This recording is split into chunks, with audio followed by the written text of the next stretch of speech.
Assalamualaikum. Waalaikumsalam. Mbak Rahma ya? Iya Mbak.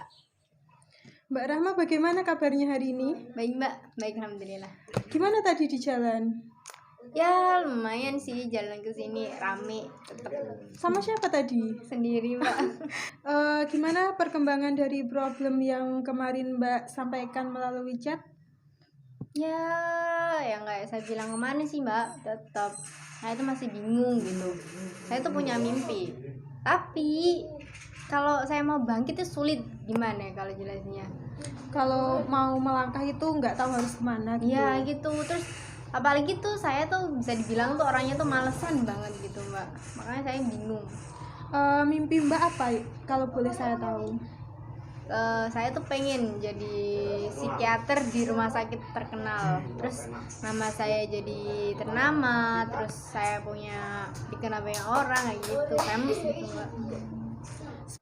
Dan saya tuh pengen gitu Mbak direkomendasikan oleh orang-orang supaya saya tuh bisa memecahkan masalah mereka. Jadi mereka tuh kalau ada apa-apa, kalau butuh bantuan kayak pengen memecahkan masalah itu bisa lari ke saya gitu. Saya tuh pengen banget kayak gitu.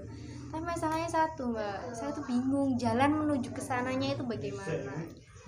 Oh, jadi Mbak itu nggak tahu harus ke arah mana untuk Iya. menuju mimpi Mbak itu. Iya gitu Mbak. Jadi untuk memecahkan permasalahan Mbak, saya mau meminta kesepakatan sama Mbak untuk mengikuti konseling dari saya. Apakah Mbak siap? Siap Mbak. Jadi sesuai kesepakatan tadi, saya akan menggunakan teknik WDEP dari realita terapi untuk membantu menyelesaikan permasalahan dari Mbak.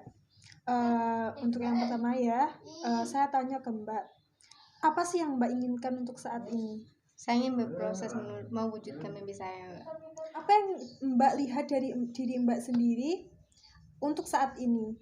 Kalau menurut saya itu punya potensi sebenarnya, tapi karena diri saya yang suka malesan, terus kadang saya yang berpikir udahlah kerjain nanti aja gitu Mbak.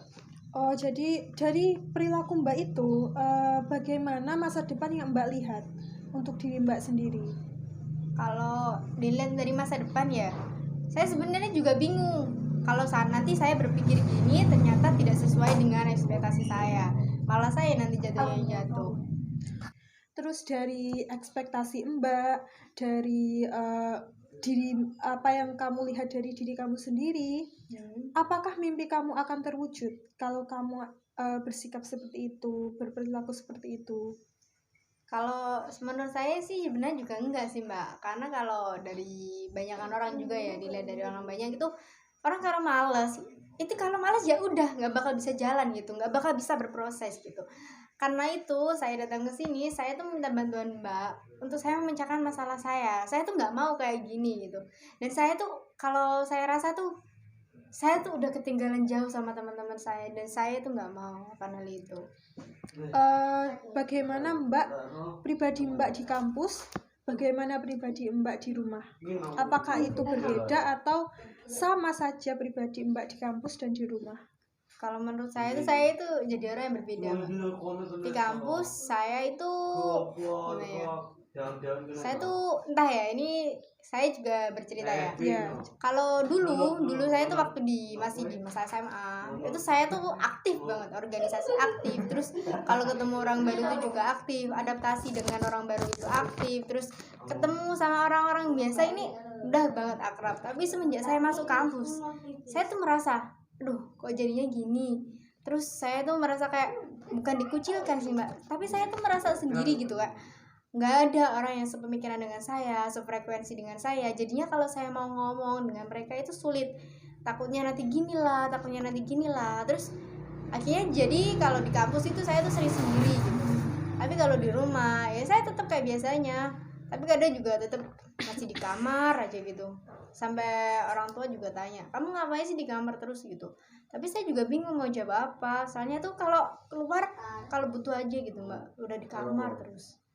apakah Mbak di kampus itu ikut kegiatan yang menuju mimpi Mbak itu?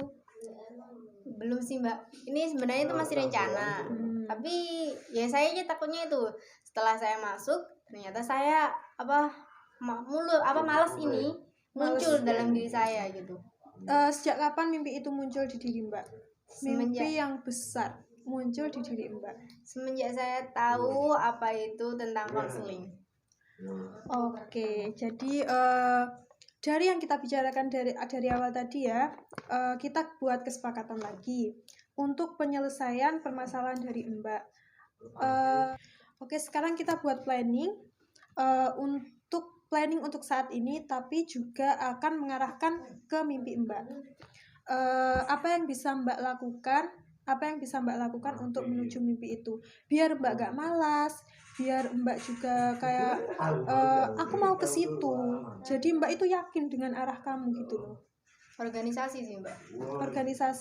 Organisasi apa yang kamu inginkan? Kalau saya tuh sebenarnya mau langkah awal dulu, saya ingin HMJ dulu, karena kan saya juga ingin tahu lebih dalam mengenai BKI ini juga. Iya. Oke, dari situ Mbak bisa masuk HMP untuk langkah awal dari menuju mimpi Mbak itu. Bisa ya Mbak? Bisa. Sepakat ya? Sepakat. Mbak akan tahu sendiri konsekuensi kalau Mbak tidak melakukan komitmen itu. Iya, saya tahu.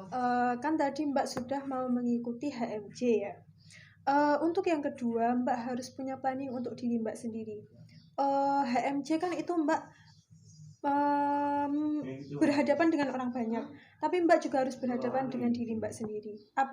Planning apa yang bisa Mbak ambil untuk kamu bisa berhadapan dengan diri kamu sendiri itu? Kalau planning dari diri saya sendiri ya Mbak ya, yang pertama tuh saya ingin ngilangin rasa malas dari diri saya. Saya tuh ingin berpikir, kalau saya terus-terusan begini, saya nggak akan maju. Nah, kalau bisa di langkah awal, saya tuh orangnya nggak suka membaca. Tapi katanya orang-orang, menurut saya juga ya, membaca itu perlu, membaca itu penting.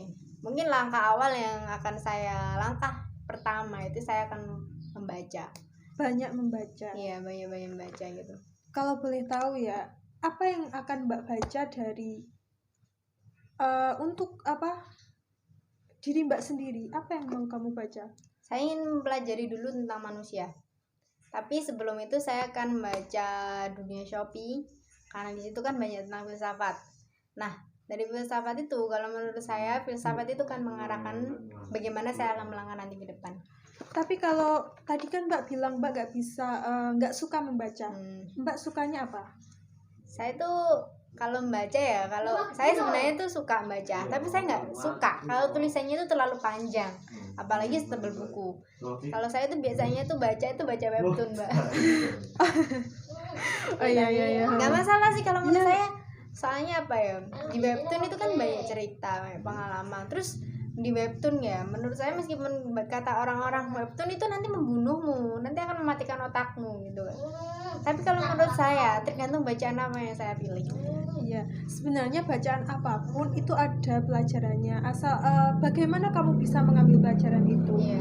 Jadi itu bisa menjadi langkah untuk diri kamu sendiri, yaitu melalui membaca. Selain itu, Mbak harus bisa membagi waktu Mbak, dari mau membaca, ngampus, terus nanti akan ikut organisasi. Dari situ kemalasan kamu insya Allah itu bakal hilang. Jadi dari situ Mbak komitmen itu harus dipegang dan harus mengingat konsekuensi kalau komitmen itu tidak dilakukan. Ya, Mbak. Oke Mbak, tadi sudah ya, sudah kita lalui dari menceritakan permasalahan Mbak, dari kita evaluasi apa yang perilaku Mbak yang mungkin kurang tepat untuk masa depan yang mau kamu tuju, dan komitmen yang mau kamu ambil. Jadi sedikit saran dari saya, tolong pegang komitmen itu, karena masa depan kamu itu tergantung apa yang kamu lakukan saat ini. Jadi semoga sukses. Amin. Pasti sukses. Terima kasih, Mbak. Sekian dari saya dan teman saya. Wassalamualaikum warahmatullahi wabarakatuh.